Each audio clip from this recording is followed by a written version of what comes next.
Lors d'une conférence de presse, Ali Benflis, président de Tala El Hurriya, qui a mis 14 mois à avoir son agrément, a pu s'exprimer aujourd'hui en tant que tel sur la mise à la retraite du général de corps d'armée Mohamed Medine, dit Toufiq, désormais ex-chef du DRS, se demandant même qui était derrière ces décisions et qui dirigeait l'Algérie.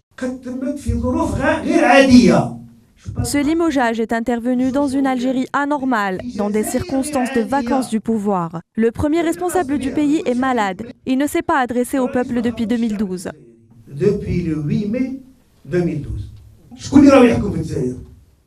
Qui gouverne le pays? L'identité réelle de celui qui a pris les décisions est inconnue.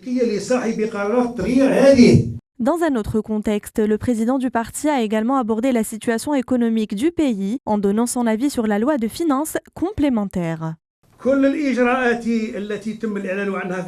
Toutes les procédures qui ont été annoncées dans la loi de finances complémentaire et qui promettaient beaucoup de changements, même dans le meilleur des cas, croyez-moi, grâce à ces procédures, ils ne pourront récolter plus de 250 jusqu'à 350 milliards de dinars. Mais le déficit est de 260 000 milliards de dinars. Et ce sont toutes ces données qui me font dire que la loi de finances complémentaire n'était qu'une goutte d'eau au milieu du désert.